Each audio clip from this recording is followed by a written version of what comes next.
Herkese merhabalar, kanalıma hoş geldiniz. Bugün sizinle birlikte görmüş olduğunuz bu saç bandanasını çalışacağız. Son zamanlarda oldukça moda olan bu saç bandanalarını birçok ünlü markada da görüyoruz arkadaşlar. Ben de sizler için bu modeli anlatacağım. Yeni örgüye başlayanların dahi kolaylıkla yapabileceği bir anlatımla anlatacağım arkadaşlar. Motifleri birleştirerek ilerleyeceğiz. Öncelikle ilk sıramızdaki 8 motifimizi birleştireceğiz. Sonra akabinde 6 tane motifimiz var. İlk sıranın birleştirmesiyle diğer sıraların birleştirilmesi biraz farklı oluyor. Tüm aşamaları size göstereceğim. Bu noktada hiçbir endişeniz olmasın. Motifleri tamamladıktan sonra kenarlardaki yarım motiflerimiz var. Bunların da yapımını çok detaylı bir şekilde size anlatacağım arkadaşlar.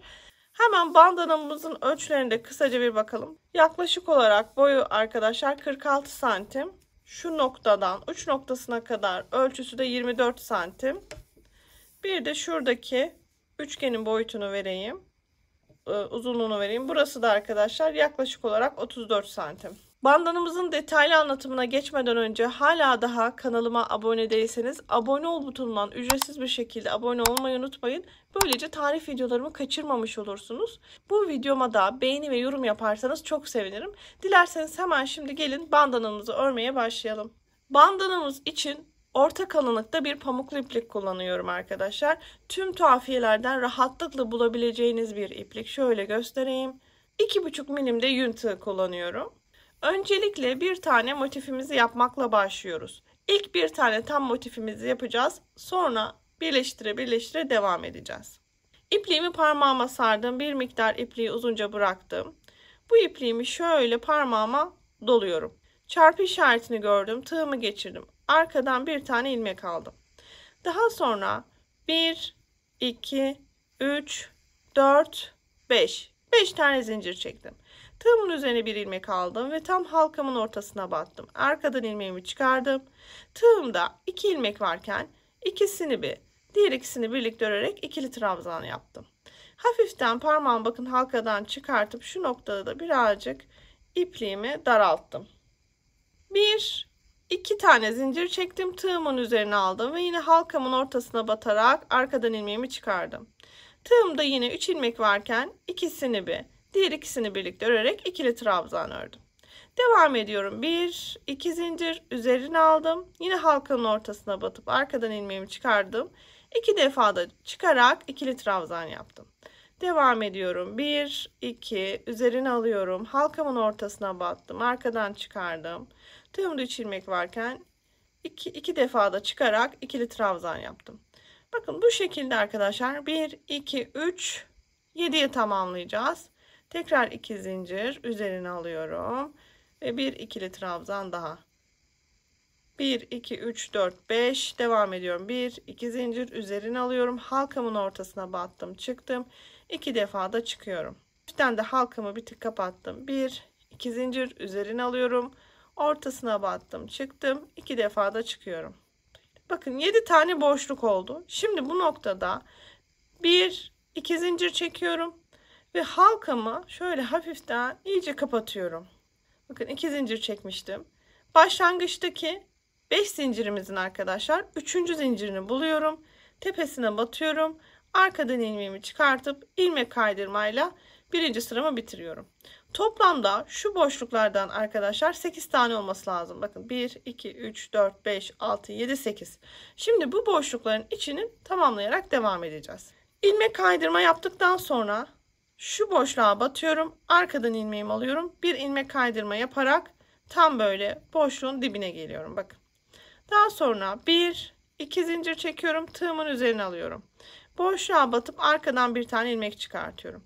Tığımda 3 ilmek varken ikisini birlikte örüyorum. Tığımda 2 ilmek kalıyor. Tekrar üzerine alıyorum. Aynı boşluğa tekrar batıp arkadan ilmeğimi çıkartıyorum. Bakın tığımda 4 ilmek var. Son ikisini örüyorum ve tığımda 3 bırakıyorum. Tekrar üzerine alıyorum. Boşluğa batıyorum. Arkadan çıkartıyorum. Tığımda 5 ilmek varken son ikisini örüp tığımda 4 tane ilmek bırakıyorum. Bakın totalde 2 zincirimle birlikte 1, 2, 3, 4 tane altta da trabzan elde etmiş olduk. Şimdi bu 4 ilmeğin hepsini birlikte örüyorum. Bir tane zincir çekiyorum ve bakın hafiften bu görünümlü bir fıstık oluşturmuş olduk. Buradan devam ediyorum. 1, 2, 3, 4 zincir. Tığımın üzerine alıyorum. Bir sonraki boşluğa batıyorum. Arkadan ilmeğimi çıkartıyorum. Dikkat. Tığımda 3 tane ilmek varken son ikisini birlikte örüyorum ve tığımda 2 ilmek bırakıyorum. Tekrar üzerine alıyorum. Aynı boşluğa tekrar batıp arkadan ilmek çıkartıyorum. Tığımda 4 ilmek varken son ikisini örüyorum ve tığımda 3 bırakıyorum. Tekrar üzerine alıyorum. Tekrar batıp ilmeğimi uzatıyorum. Bakın son 2 örüyorum. Ne oldu? 1, 2, 3. 4'e tamamlayacaktık. Dikkat. Üzerine alıyorum. Boşluğa batıyorum. Arkadan ilmeğimi çıkartıyorum. Son ikisini örüyorum. Sayalım. 1, 2, 3, 4. Tığımda 5 ilmek var. Buna da dikkat edelim. Sadece başlangıçta arkadaşlar farklı oluyor. Başlangıçta tığımda 4 ilmek oluyor. Çünkü başta zinciri de ikili trabzandan sayacağımız için burada 1, 2, 3, 4'e tamamladığı zaman tığımızda 4 ilmek oluyor. Burada ise bakın altta 1, 2, 3, 4'e tamamladığımız zaman tığımızda 5 ilmek oluyor. Şimdi 5'ini birlikte çıkıyorum.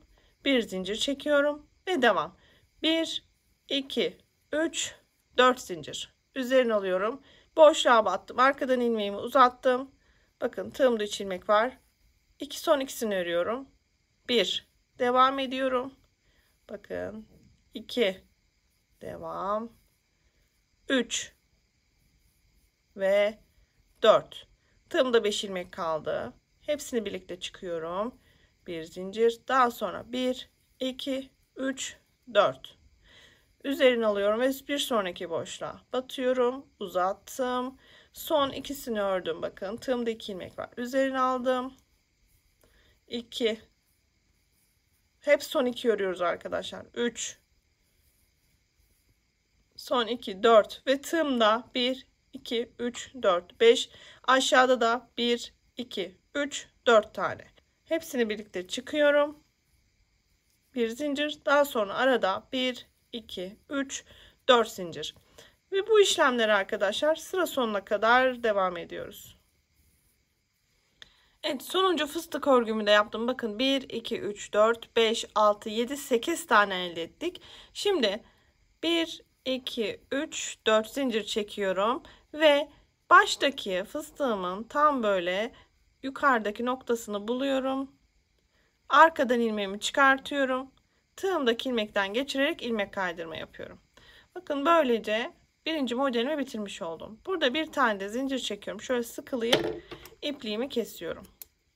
Şimdi arkadan bu şekilde birçok iplik olacak arkadaşlar. Bunları dilerseniz biraz örüp daha sonra arkadan gizleyebilirsiniz. Dilerseniz de en son ipliklerini gizleyebilirsiniz. Artık nasıl rahat ederseniz. İlk sıramızda 8 tane motifimiz var. İlk birleştirirken bu 8 motifi aralardan birleştirerek devam edeceğiz. Daha sonra 6 motif aşağıda geliyor. Bunların birleştirilmesi ilk sıradan biraz farklı oluyor. Daha sonra arkadaşlar 4 motifimiz, daha sonra 2 motifimizi birleştireceğiz. Yarım motiflerimizi en son birleştirme yapacağız. Şimdi arkadaşlar benim elimdeki bu motifi şöyle hayal edelim. Şu en baştaki motifimiz. Şuradaki motifimizi yaptık. Şimdi biz bu sırayı böyle birleştirerek ilk sıramızı tamamlayacağız. Yani alttaki bakın şu alttaki ilk sıramızı tamamlayacağız. Daha sonra diğer sıraları birleştirerek devam edeceğiz. Motifim kenarda dursun arkadaşlar. Şimdi yanındaki motifi yapıp hemen birleştireceğim. Ama buraya dikkat. Şimdi ipliğimi parmağıma doladım yine. Hemen serili halka yaparak başlıyorum. Çarpıyı gördüm.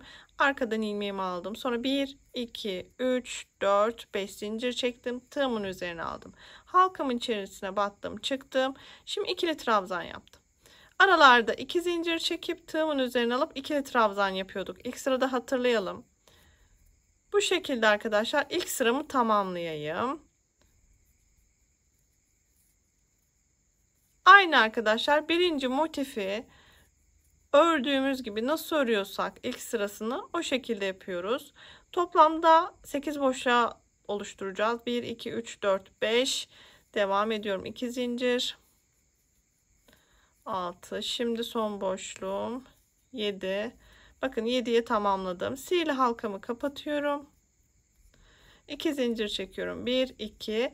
Baştaki zincirin 3. zincirine batıyorum. Arkadan ilmeğimi çıkartıp ilmek kaydırma yapıyorum.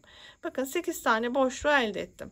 Şimdi halkanın ortasından devam edebilmek için halkanın ortasına battım. İlmek kaydırma yaparak ilmeğimi buraya aldım. 1 2 zincir çektim. Tığımın üzerine aldım. Halkanın içerisine batıp bakın fıstığımı yapmaya başlıyorum. Bir zincir burada. Bir zinciri trabzandan sayıyoruz. 1 2. Şimdi 3 yapıyorum. Ve 4. Bakın ilk başta tığımda 4 ilmek varken 4'ünü birlikte örüyordum. Hatırlayalım. Bir ilmek aldım. Sonra 1 2 3 4 zincir. Tığımın üzerine aldım. Bir sonraki boşluğa battım. Bakın. Son 2'ye çıktım. Tığımın üzerine aldım. Son 2 2 3 ve 4. Bu sefer tığımda 5 ilmek varken 5'ini birlikte örüyorum. Bir ilmekle tutturuyorum. 1 2 3 4. Tığımın üzerine aldım. Bir sonraki boşluğa batıyorum. Arkadan ilmeğimi çıkarttım. Son 2 ördüm. 1 2. Hep son 2 örüyoruz. 3 ve 4. Tığımda 5 ilmek var. 5'ini birlikte çıkıyorum. Bir ilmek daha sonra. Şimdi dikkat. Bakın. Şimdi burada birleştirme yapacağız. Birleştirmelerimizi yaparken hep 1 2 3 fıstık yaptıktan sonra devam edeceğiz. Tekrarlıyorum arkadaşlar. Çünkü birleştirme işi birazcık kafa karıştırıcı. O yüzden çok net bir şekilde anlatacağım. Bakın bir tane motifim var. İlk başta bir tane motifimizi yaptık. Bıraktım. Daha sonraki motiflerimizin hepsi bir ilmekle fıstığımı birleştirdikten sonra bıraktım. Dikkat. Burada 1 2 zincir çekiyorum. Buradaki ilmeği biraz uzatıyorum. Motifimi aldım. Herhangi bir boşluktan tığımı geçirdim. Buradaki ilmeği aldım. Şu şekilde tuttum. Bir zincir çektim. Bir zincir daha. Tığımın üzerine aldım. Ve bir sonraki boşluğa battım. Arkadan ilmeğimi çıkardım. Ve fıstık yapmaya başlıyorum. 1. Tekrar aynı boşluğa. 2. 3. Ve 4. Tığımda 5 ilmek varken 5'ini birlikte ördüm. Bir de ilmek aldım. Devam. 1 2 zincir. Şimdi bakın ilk boşluğu birleştirdim. Gördünüz mü? İlk boşluktan birleştirdim. Şimdi diğer boşluk nereye denk geliyor? Nereden birleşecek? Buradan. İlmeğimi yine bu boşluktan aldım. 1 2 zincir çektim. Tığımın üzerine aldım. Bu sefer bakın devam ediyorum. Diğer boşluğumdan 1 2 3 ve 4. Tığımda 5 ilmek varken 5'ini birlikte ördüm. Bir ilmek aldım ve devam. Şimdi zincirler. 1 2 2 zincir çektim. Bakın diğer boşluğumdan aldım. İlmeğimi buradan geçirdim. 1 2 zincir çektim. Tığımın üzerine aldım ve bir sonraki boşluğa battım. Son 2 1 2 fıstık yapıyorum. 3 ve 4. Tığımda 5 ilmek var. 5'ini birlikte ördüm. Bir de ilmek aldım. Bakın şöyle bakalım arkadaşlar. Kenardan birleştirme işlemini yaptım. Şimdi devam ediyorum. Kalan kısımları da öreceğim. Buralarda 2 zincir çekiyorduk ama birleştirme yaparken onu yapıyorduk. Şimdi 4 zincire devam ediyorum. 1 2 3 4. Tığımın üzerine alıyorum. Boşluğuma batıyorum ve fıstığımı yapmaya başlıyorum. 1 2 3 ve 4. Bakın hep son 2'yi örüyoruz. Tığımda 5 ilmek var.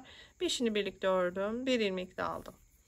Devam ediyorum. 1 2 3 4 zincir üzerine aldım. Bakın son fıstığımı yapıyorum. 1 2 3 ve 4. Tığımda 5 ilmek var. 5'ini birlikte örüyorum. Bir ilmek alıyorum. Daha sonra 1 2 3 4 zincir ve artık birleştireceğim. Baştaki fıstığın tam üstteki dip noktasına batıyorum. Arkadan ilmeğimi aldım. İlmek kaydırma yaparak bitirdim. Burada bir de zincir çekiyorum. Şöyle sıkılıyorum ve ipliğimi kesiyorum. Bakın arkadaşlar ilk sırada ikinci motifimi de birleştirmiş oldum. Bu iplikler sizi rahatsız ediyorsa Hemen arkadan yürüterek gizleyin, öyle devam edin. Daha da kolaylaşır işiniz. Şimdi 3. motifle devam edeceğiz. Evet arkadaşlar, bakın yine 3 tane fıstığımı yaptım geldim. Hep birleştirmeleri bu şekilde yapıyoruz. Dikkat. Şimdi bakın 2 tane de zincir çektim. Ne yapıyorum? Bu birleşmiş 2 tane motifimi alıyorum. Burada dikkat arkadaşlar. Burada kenarlardaki bakın 1, 2, 3. Bu kenarlardaki 3 boşluğu birleştireceğiz. Motifimizin hem altta 1, 2, 3 hem yanda 1, 2, 3 boşluğu var. Bakın. Buradan ilmeğimi aldım. İlmeğimi buradan geçirdim. Bakın. Bir tane zincir çektim. Bir tane daha 2. Üzerine aldım ve bir sonraki boşluğa batıp ilk fıstığımı yapmaya başladım. 1, 2, 3 ve 4. Tığımda 5 ilmek var. 5'ini birlikte ördüm. Bir de ilmek aldım. Bir ilmekle de tutturdum. Daha sonra 1, 2 zincir. Uzattım ilmeğimi. Bakın bir sonraki boşluk bakın buraya denk geliyor. Hemen aldım. Geçirdim bu şekilde. 1, 2 zincir. Tığımın üzerine aldım. Bir sonraki boşluğa battım. 1, 2, 3 ve 4. Bakın son ikileri örerek çıktım. Tığımda 5 ilmeğin hepsini birlikte ördüm. Bir ilmekle tutturdum. Şimdi son boşluk bakın 1, 2, 3 son boşluktayım. 1, 2 zincir çektim. İpliğimi uzattım. Boşluğa battım. Arkadan ilmeğimi buradan geçirdim. Ve 1, 2 zincir. Üzerine aldım. Ve bir diğer boşluğa batarak fıstığımı yapmaya başladım. 2, 3 ve 4. 5 ilmeğin 5'ini birlikte ördüm. Bir ilmekle tutturdum. Bakın şöyle bakalım arkadaşlar. 3. motifimizi de bu kısımdan birleştirmiş olduk. Devam ediyoruz. Şimdi kalanları bakın normal 1, 2, 3, 4 zincirle üzerine aldım ve fıstığımı yapmaya başladım. 4 defada yapıyorum. 5 ilmek varken hepsini birlikte örüp bir ilmekle tutturuyorum. 1, 2, 3, 4 üzerine aldım ve bir sonraki boşluğa yine fıstığımı yapmaya başladım. 2, 3 ve 4. Tığımda 5 ilmek var. 5'ini birlikte ördüm. Bir ilmekle sabitledim. 1, 2, 3, 4 ve gelen tepe noktasındaki ilmeğe battım. İlmek kaydırma yaptım. Bir tane zincir çekip şöyle sıkılıyorum ve ipliğimi kesiyorum. Şimdi ilk sıranın birleştirmesi bu şekilde arkadaşlar. Toplamda 8 tane motif olacak şekilde böyle birleştiriyoruz. Bakın şuradaki kısımdan devam ediyoruz. 1, 2, 3 bu kısmı birleştiriyoruz. Motiflerimizi de her zaman arkadaşlar 3 fıstık yaptıktan sonra birleştiriyoruz. En alttaki sırayı tamamlayalım 8 motifle. Daha sonra devam edelim. Evet, bandanamızın ilk sırasının birleştirilmesini tamamladım. 8 tane motif birleştirmesi yaptım. Burada 8 motifimizin birleşmesinden sonra ölçümüz arkadaşlar ortalama olarak 40 santim. Şimdi ikinci sıradan devam ediyoruz. İkinci sırada da aynı şekilde arkadaşlar 3 fıstığım olana kadar motifimi örüyorum. Yine aynı aşamalarla örüyorum. Evet, bakın motifimi birleştirmek için 3 fıstığımı yapıp 2 tane zincir çekiyordum, hatırlayalım. Şimdi bir tane motif bırakıyorum. Bir başta bir sonda 2, 4, 6. Bu içerideki 6 motifin üzerine 6 motif çıkacağız. Bakın şimdi öncelikle buradaki boşluktan alıyorum ilmeğimi, yine uzatıyorum.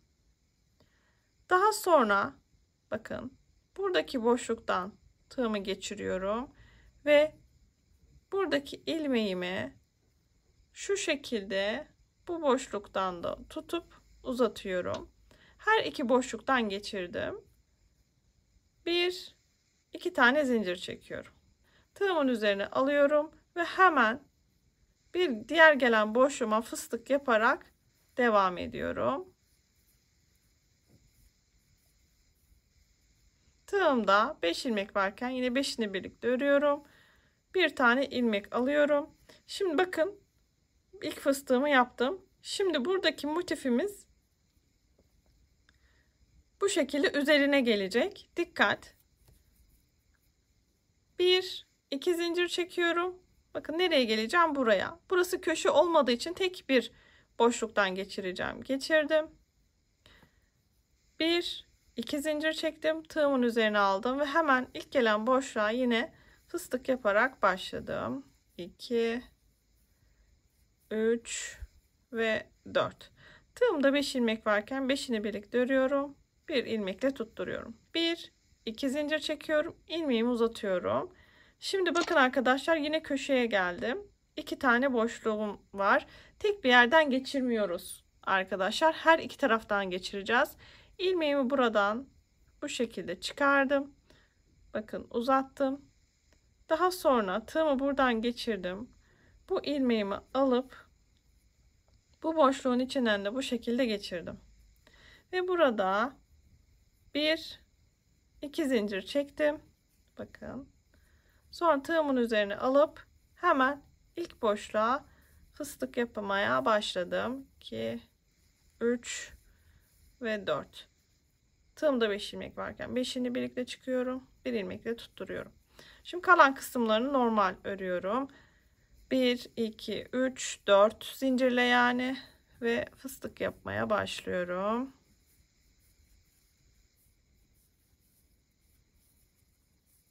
Bir, iki, üç, dört. Son fıstığımı yapıyorum.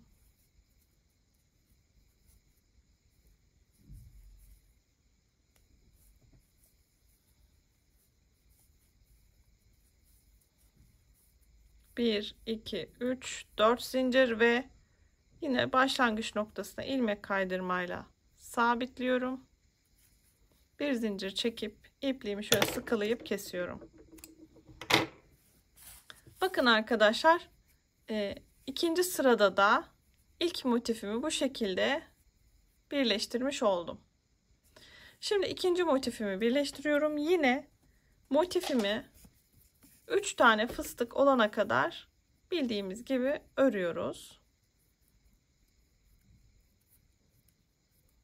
Evet, motifimi ördüm ve geldim. Bakın 3 tane fıstık yaptım. 2 tane de zincir çektim. Şimdi bakın bu motifimi buraya birleştireceğim. Şöyle mantıken düşünelim arkadaşlar. Motifim burada kalacak. Şu kısım üstte kalacak. Ben buradaki 1, 2, 3 boşluk kullanacağım. Her zaman 3 boşluk kullanıyoruz. Altta da yine bakın 1, 2, 3 boşlukla birleştireceğim. Şimdi bakın ipliğimi şöyle uzunca bıraktım. Hemen ilk boşluğumdan bu ilmeğimi geçirdim. 1 2 zincir çektim, üzerine aldım ve hemen boşluğa ilk fıstığımı yaparak başlıyorum. 2 3 ve 4. Hepsini birlikte toplayıp bir ilmekle birleştiriyorum. 1 2. Bakın hep birleştirmelerde 2 zincir arkadaşlar. Buradan geçiriyorum. Bakın bir diğer boşluk. Çünkü şu şekilde birleşecek. Hemen 1 2 zincir üzerine alıyorum ve hemen boşluğa batıyorum, yanında gelen boşluğa ve fıstığımı yapmaya başlıyorum. 3 ve 4. Hepsini birlikte çıkıyorum, bir ilmekle sabitledim. 1 2 zincir. Şimdi dikkat, bakın köşeye geldim arkadaşlar. Köşede hem buradan geçireceğim hem buradan geçireceğim. İlmeğimi tığımı aldım, ilmeğimi birinci yerden geçirdim. İlmeğinizi böyle birazdan hafiften çekin ki arkadaşlar kaçmasın. Sonra bakın diğer boşluktan geçireceğim. Tığımı geçirdim buraya. İlmeğimi buradan aldım. Diğer boşluktan da geçirdim. Burada 1 2 zincir çektim. Üzerine aldım ve hemen gelen ilk boşluğa batarak yine fıstığımı yapmaya başlıyorum. 3 ve 4. Hepsini birlikte topladım. Bir ilmek daha aldım. Şimdi bakalım motifim nereye gelecek? Bakın arkadaşlar, bu boşluğa gelecek. Hemen 2 zincir, 1 2 uzattım ilmeğimi. Gelen boşluktan ilmeğimi aldım, geçirdim. 1 2 zincir tığımın üzerine aldım ve ilk gelen boşluğa yine bakın fıstığımı yapmaya başladım. 3 ve 4. Hepsini birlikte topladım. Bir ilmekle birleştirdim. Şimdi 1 2 zincir. Hemen bakın dikkat. Şimdi yine 1 2 boşluk görüyor musunuz arkadaşlar? 1 2 hemen buradan geçirdim. Bakın ilmeğimi uzatalım. Çünkü diğer taraftan da geçireceğim. Şöyle. Hemen buradan tığımı geçirdim. İlmeğimi aldım. Buradan da geçirdim ve 1 2 zincir çektim. Hemen üzerine alıp bir diğer gelen boşluğuma fıstığımı yapmaya başlıyorum. 2 3 4 hepsini birlikte çıkıyorum. Bir ilmekle topluyorum. 1 2 3 4 çünkü birleştirmem bitti bakın. Şimdi hemen üst noktada batıyorum. Arkadan ilmeğimi çıkartıp ilmek kaydırma yapıyorum. Bir de zincir alıp sıkılayıp kesiyorum. Bakın. Evet, bu noktada arkadaşlar ikinci sırada ikinci motifimizi de birleştirmiş olduk. Aynı buradaki yöntemle böyle devam ediyoruz. Sadece başı farklıydı. Şimdi hep L olarak birleştireceğiz. Dilerseniz bir tane daha birlikte birleştirelim. Hemen motifimi yapıp geliyorum. Evet, 3 fıstığımı yaptım. 2 de zincir çektim. Şimdi L olarak birleştireceğim. 3 boşluğumla birleştireceğim. Hemen bakalım nereyle? 1 2 3. Alttan da 1 2 3. Köşelerde şuradaki kısımları zaten birlikte birleştiriyoruz. Bakın ilmeğimi uzattım. Hemen aldım. İlmeğimi hemen buradaki boşluktan geçirdim. Ve 1 2 zincir çektim. Tığımın üzerine aldım. İlk gelen boşluğa batarak ilk fıstığımı yapmaya başladım. 2 3 ve 4. Hepsini birlikte topladım. Bir ilmekle birleştirdim. 1 2 zincir uzattım. Bakın hemen ortadaki ikinci ilmeğimden boşluğumdan geçirdim. İlmeğimi uzattım yine. 1 2 zincir üzerine aldım ve hemen ilk gelen boşluğa yine fıstığımı yapmaya başlıyorum. 2 3 ve 4. Hepsini birlikte çıkıyorum. Bir ilmekle topluyorum. 1 2 zincir. Şimdi arkadaşlar bakın şu noktada köşedeyim. İlk önce bakın ilk gelen boşluktan geçiriyorum. İlmeğimi uzatıyorum. İlmeğim kaçmasın, şöyle tuttum. Evet, ikinci boşluktan da tığımı geçirdim. Hemen ilmeğimi de bu noktadan da buradan aldım ve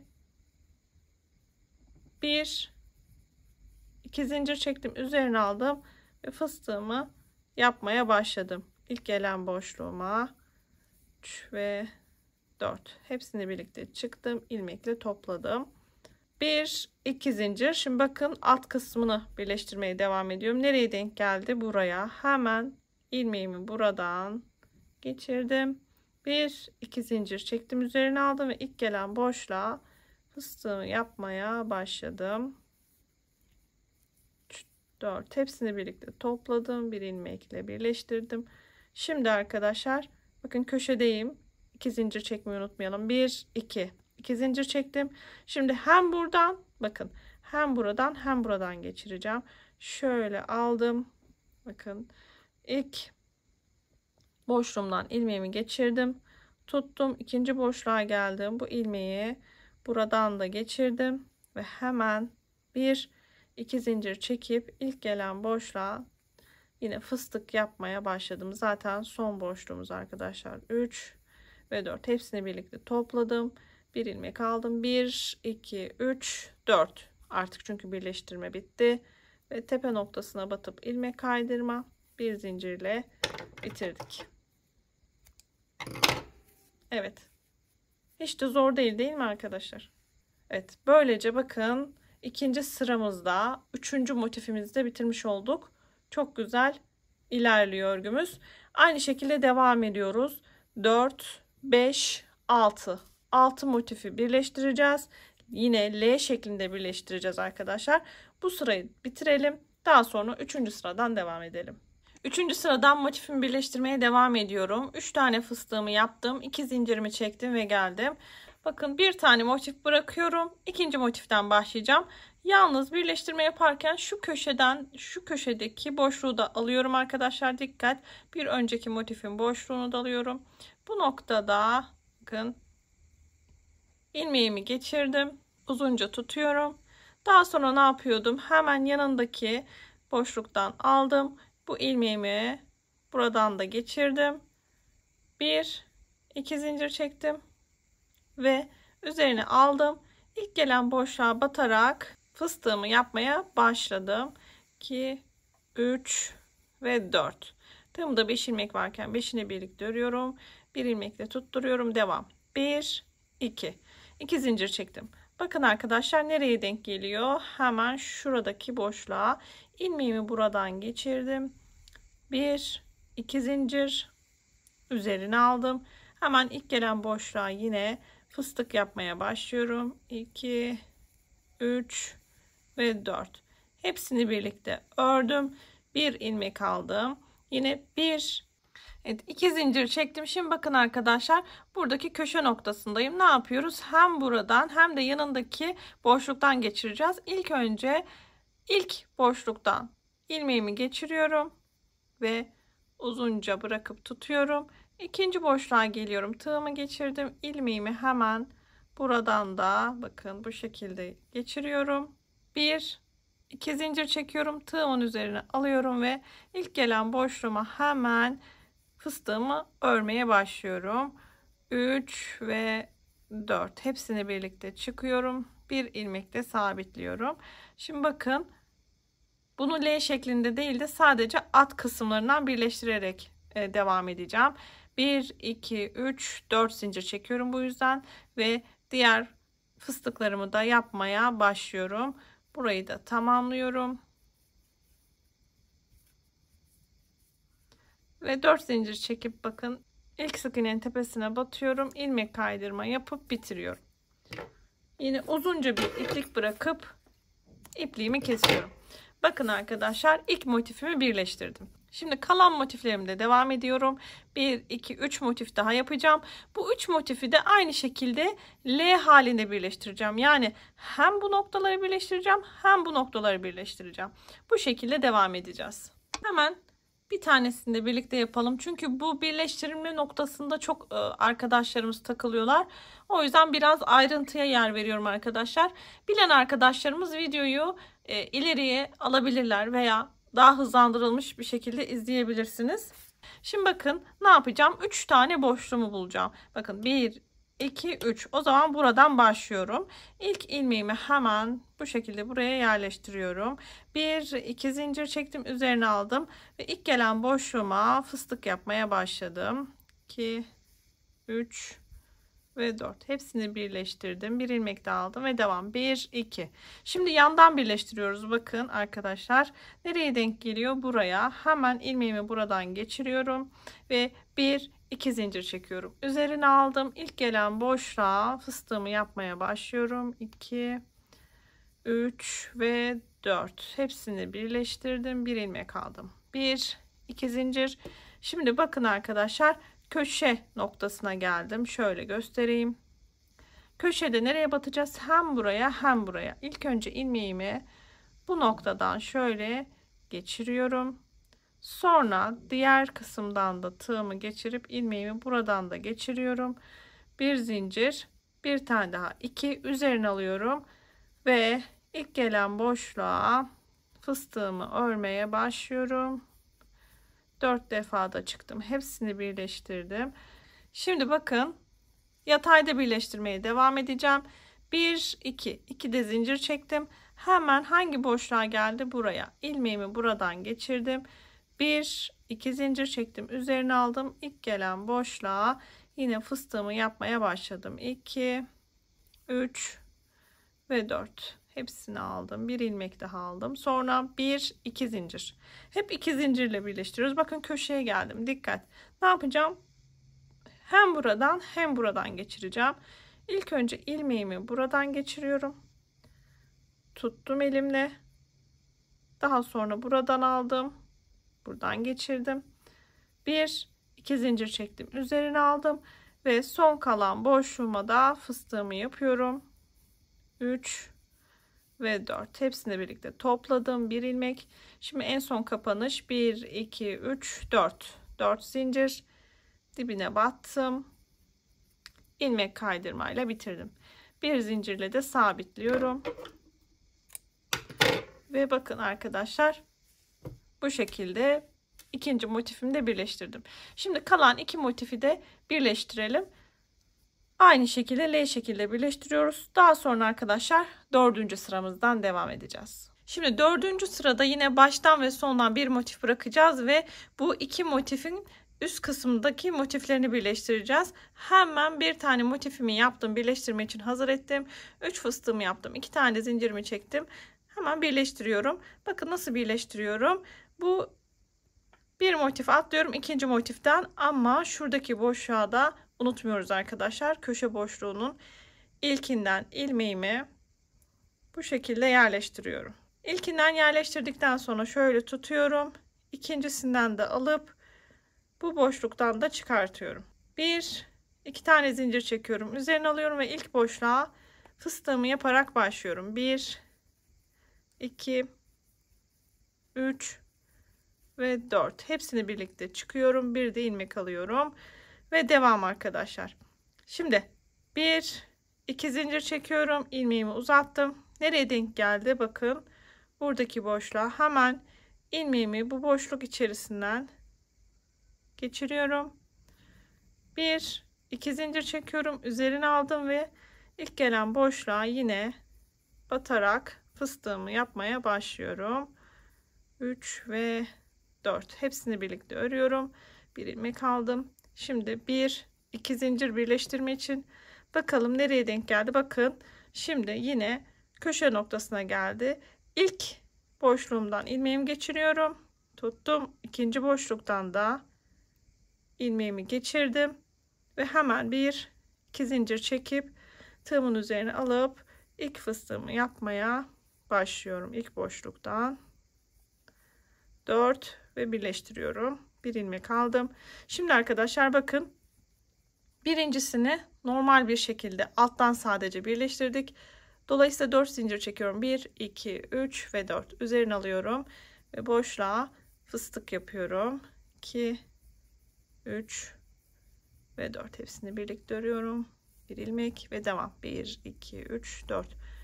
Üzerine aldım ve yine fıstık yapıyorum. Son fıstığım 3 ve 4. Hepsini birlikte aldım.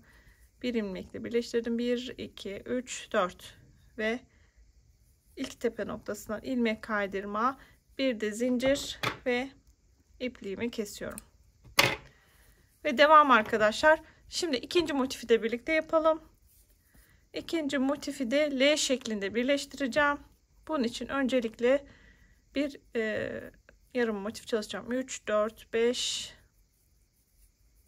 motifimi birleştirme için hazır ettim. Geldim bakın. Şimdi hemen bu son tam motifimi de yerleştiriyorum. Bakın. Hemen ilmeğimi geçirdim. 1, 2 ve gelen ilk boşluğumla fıstığıma başlıyorum. 2, 3 ve 4. Hepsini birleştirdim. Bir ilmek aldım. 1, 2. Bakın hep 2 zincir arkadaşlar. Artık öğrendik. Ve 2 zincirle devam. 2, 3 ve 4. Hepsini birleştiriyorum. Bir ilmek alıyorum. 1, 2 arada 2 zincir. Şimdi köşe boşluğundayım. Bir buradan geçirdim. Bakın dikkat. Bir de hemen bu noktadan geçirdim.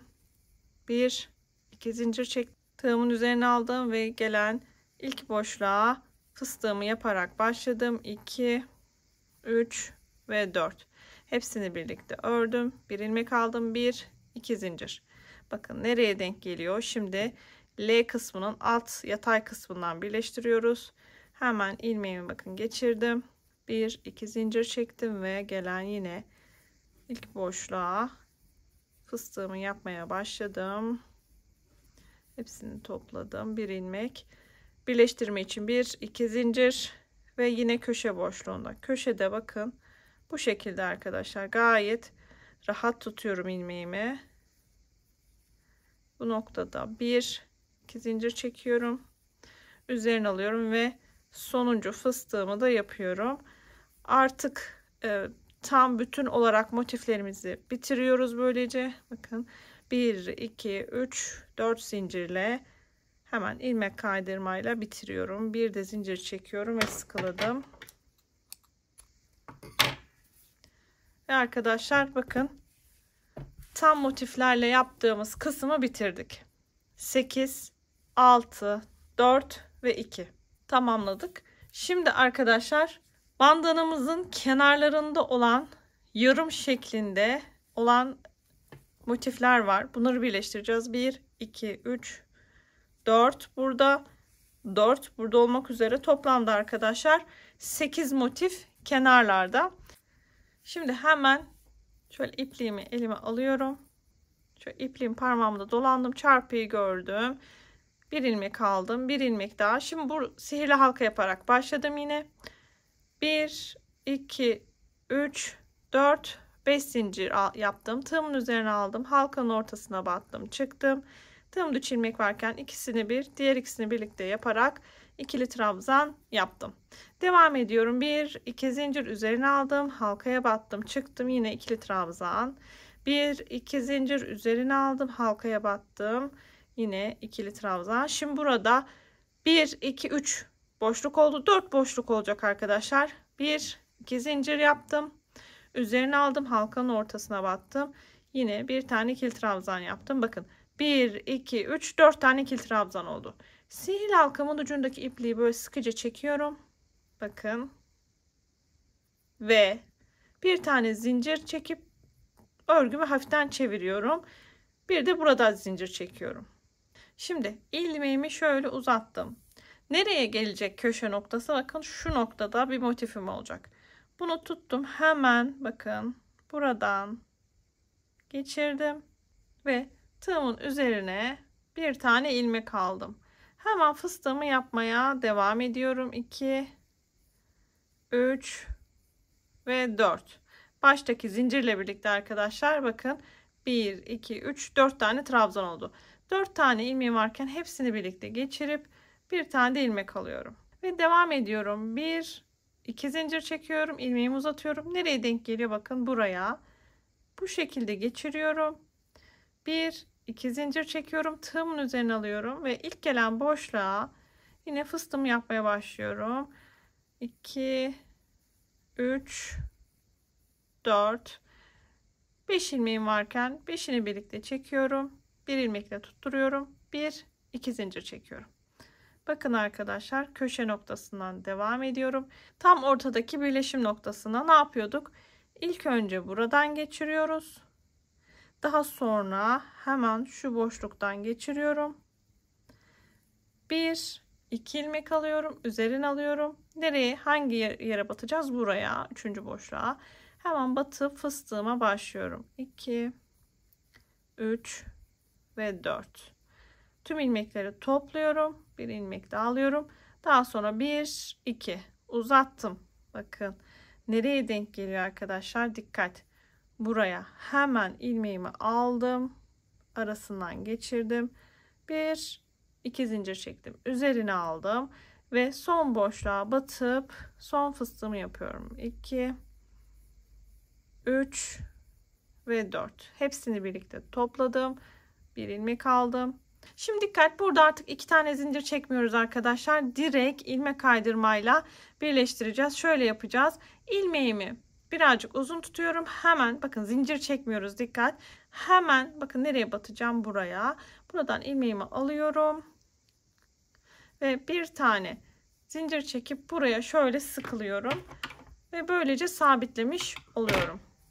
Bu şekilde yan motifimi de yapmış oldum. Şimdi bu yan motifleri böyle çalışacağız. Buraya ve diğer kısımlara da yan motifler yapacağız. Şimdi bir tane daha motif birlikte çalışalım. Bakın ne yapıyorum? Sihirli halka yaptım. 1 2 3 4 5. Üzerine aldım ve hemen bir ikili trabzan. İlk boşluğum oldu. 1. Devam ediyorum. 1 2 yaptım. İkinci ikili trabzanla ikinci boşluğum. Devam. 1 2 Üçüncü boşluğum. 1, 2 ve dördüncü boşluğum. Bakın bu kadar. Sil halkamı kapatıyorum ve şimdi birleştirmeye başlıyorum. Birleştirirken örüyorum. Ama burada dikkat etmeniz gereken nokta şu. Bir tane zincir çekiyorsunuz. Örgünüzü çeviriyorsunuz. Bir tane burada çekiyorsunuz. Tutun elinizde. Sonra getirin. Nereyle birleştireceğim? Bakın burayla. 1, 2, 3. Hemen buraya battım. Bu ilmeğimi buradan, bu boşluktan geçirdim. Hemen 1, 2 zincir çektim. Üzerine aldım ve ilk gelen boşluğa fıstık yapmaya başladım. 1, 2, 3, pardon 3'te çıkıyoruz. Çünkü baştaki zinciri de sayıyoruz burada. Hepsini birlikte çıkarak bitirdim. Bir de ilmek aldım. 1, 2 zincir çektim. Dikkat, uzattım ilmeğimi. Bakın nereye denk geldi? Buraya. Hemen geçirdim.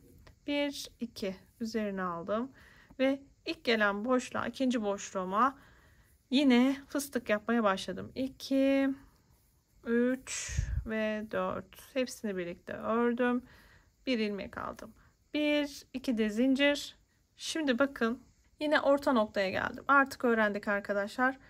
Bir buradan geçiriyoruz. Tuttum.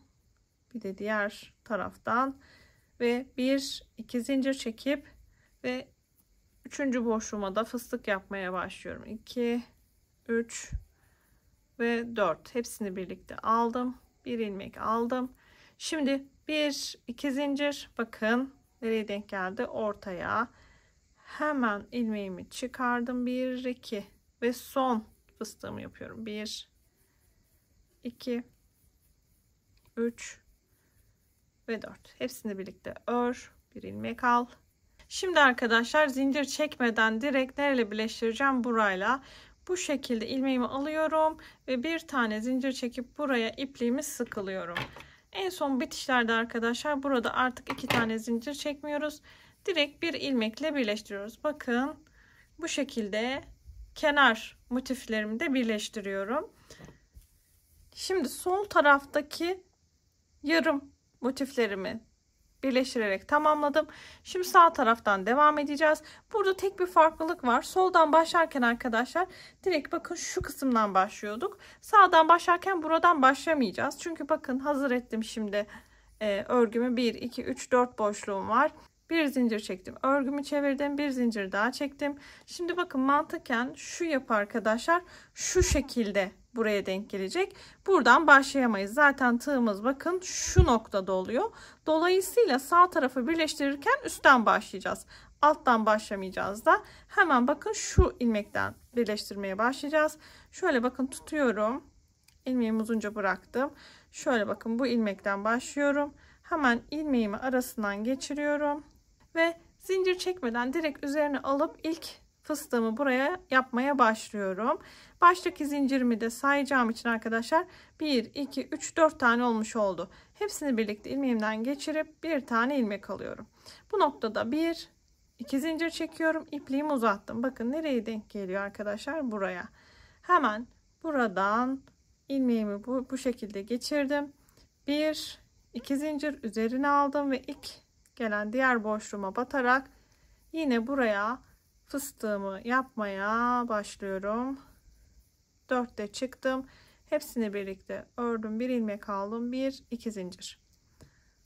Bakın arkadaşlar orta noktaya geldim. Hemen ilmeğimi birinci boşluktan çıkardım. Tutuyorum ve ikinci boşluktan da ilmeğimi çıkarıyorum. 1, 2 zincir çekiyorum. Üzerine aldım ve motifimde gelen diğer fıstığımı örmeye başladım. 3 ve 4. Hepsini birlikte ördüm. Bir ilmek, 1, 2 zincir uzattım. Bakın nereye denk geldi? Buraya. Hemen ilmeğimi buradan çıkardım. 1, 2 zincir üzerine aldım. Bakın son fıstığımı yapıyorum. 1, 2, 3 ve 4. Hepsini birlikte ördüm. Bir ilmek aldım. Dikkat. Burada zincir çekmiyoruz artık arkadaşlar. Direkt bu ilmeğimi aldım. Buradan geçirdim ve bir ilmekle buraya sabitledim ve ipliğimi kesiyorum. Bakın tek farkı bu arkadaşlar. Tek farkı şu noktadan başlamadım da üst taraftan başladım. Bu şekilde devam ettim.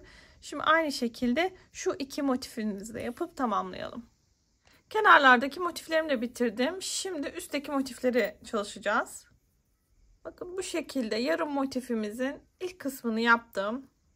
Bir zincir çekiyorum, çeviriyorum. Bir zincir de burada çekiyorum. Bakın 2 zincir çekmiş olduk.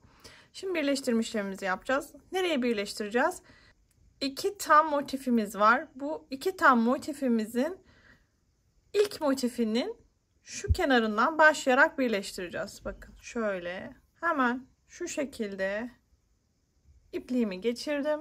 Tığımın üzerine bir tane ilmek aldım ve bakın ilk gelen boşluğa batarak fıstığımı yapmaya başlıyorum. 1 2 3 baştaki zincirle birlikte 1 2 3 4 oluyor. Tığımın üzerine 4 ilmek varken 4'ünü birlikte çıkıyorum. Bir ilmekle sabitliyorum. Ve bu noktada 1 2 zincir çekiyorum. İpliğimi uzattım. Bakın nereye denk geliyor? Hemen bu boşluğuma arasından geçiriyorum. Bir ilmek alıyorum. Bir zincir daha, 2 zincire tamamladım. Tığımın üzerine alıyorum ve ilk gelen boşluğuma fıstığımı yapmaya başlıyorum. 1 2 3 ve 4. Tığımda 5 ilmek varken 5'ini birlikte örüyorum. Bir ilmekle topluyorum. Daha sonra devam ediyorum. 1 2 zincir çekiyorum. İpliğimi yine uzattım. Bakın nereye denk geldik arkadaşlar? Orta noktaya. Şimdi öncelikle bir tane buradan geçiriyorum ilmeğimi. İpliğimi uzattım. Daha sonra hemen bakın yanındaki boşluktan geçiriyorum. Çünkü orta noktalarda iki boşluktan geçiriyorduk, hatırlayalım. Hemen 1 2 zincir çekiyorum. Tığımın üzerine alıyorum ve bir sonraki gelen boşluğa yine fıstığımı yapmaya başlıyorum. 2 3 ve 4. Hepsini birlikte örüyorum. Bir ilmekle sabitliyorum. Devam.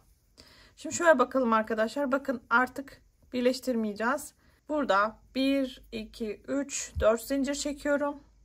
Üzerine alıyorum ve kalan boşluğa fıstığımı yapmaya başlıyorum. 1 2 3 ve 4. Tığımda 5 ilmek varken hepsini birlikte örüyorum.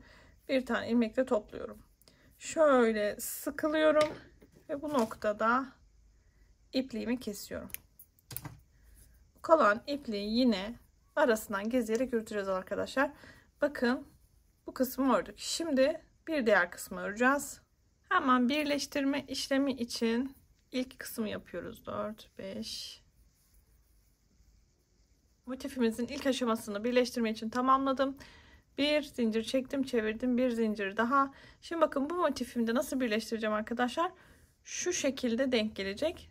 O yüzden mantıken düşünüyoruz. Bu şekilde denk gelmesi için ilk nereden başlayacağız? Bu köşeden başlayacağız arkadaşlar. Köşede bir düz görüntü oluşması adına fıstığımın bitiş noktasından, iç kısmından battım.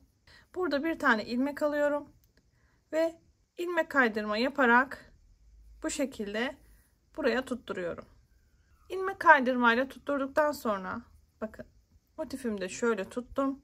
Tığımın üzerine bir tane ilmek alıyorum ve ilk gelen boşluğuma batarak ilk fıstığımı yapmaya başlıyorum. 1 2 3. Baştaki zincirle birlikte 1 2 3 4 trabzan oldu. Hepsini birlikte örüyorum. Bir ilmekle topluyorum. Bu noktada 1 2 zincir çekiyorum. İlmeğimi uzatıyorum. Biraz önce birleştirdiğim motifte ilk gelen boşluğa batıyorum. Arkadan bu şekilde ipliğimi çıkartıyorum. 1 2 zincirle devam ediyorum. Tığımın üzerine alıyorum ve ilk gelen daha sonraki boşluğa batarak yine fıstığımı örmeye başlıyorum. 1 2 3 ve 4. Tığımın üzerine bir ilmek var. Hepsini birlikte topluyorum. Bir ilmekle sabitliyorum. 1 2 zincir. İpliğimi uzattım. Bakın nereyi birleştireceğim? Şöyle bakalım. Köşe noktayı birleştireceğim. Hemen ilmeğimi ilk önce birinci yerden, daha sonra tutuyorum. İkinci boşluktan da geçiriyorum. 1 2 zincir çekiyorum. tığımın üzerine alıyorum ve bir sonra gelen ilk boşluktan batarak yine fıstığımı yapmaya başlıyorum. 1, 2, 3 ve 4. Tüm ilmeklerimi topluyorum. Bir ilmekle sabitliyorum. Şimdi bundan sonrasını dikkatle dinlemenizi istiyorum arkadaşlar. Son kısımlarda çünkü farklılıklar var. 1, 2 zincir çekiyorum. Şimdi 2 zincir çektim, ilmeğimi uzattım. Hemen alttaki boşluktan ilmeğimi buradan geçiriyorum. 1, 2 zincir çektim, üzerine aldım. Hemen son kısma fıstığımı yapmaya başlıyorum. 1, 2, 3 ve 4. Tüm ilmeklerimi topluyorum. Bir ilmekle sabitliyorum. Şimdi burada dikkat, zincir çekmeden, normalde 2 zincir çekerek birleştiriyorduk. Zincir çekmeden direkt bakın bu şekilde tuttum ve bu köşe noktaya ilmek kaydırmayla sabitledim. Şöyle sıkıca ipliğimi de sıkılayıp kesiyorum. Motif hattımızı bitirdik. Şimdi arkadaşlar bandanamızın kenarlarındaki ikili trabzanlarını örmeye başlayalım. Kenarlarındaki trabzanları başlamak için önce bir kilit işlemi yapıyorum. Ve örgümde şu kenardan başlamak istiyorum. Hemen arkadaşlar bakın en köşenin dibinden batıyorum. Hemen bir ilmek kaydırma yaparak ipliğimi buraya sabitliyorum. 1, 2 zincir çekiyorum. Üzerine alıyorum. Ve bu boşluğa batıyorum. Bir tane ikili trabzan yapıyorum. 1, tekrar aynı boşluğa 2, 3 ve 4. 4 tane trabzan yaptım. Üzerine alıyorum ve hemen fıstığın burada bir tane ilmek alıyor arkadaşlar. Bu fıstığın üzerine de bir tane ikili trabzan yapıyorum. Devam ediyorum. Sonra diğer boşluğa geldim. Boşluğa 4 tane ikili trabzan yapıyorum. 2, 3 ve 4. Fıstığıma geldim. Fıstığın buraya bir tane ikili trabzan. Bu şekilde arkadaşlar alt kısımda şu köşeye gelene kadar boşluklara 4 ikili trabzan, fıstık üzerine de bir tane ikili trabzan yapalım.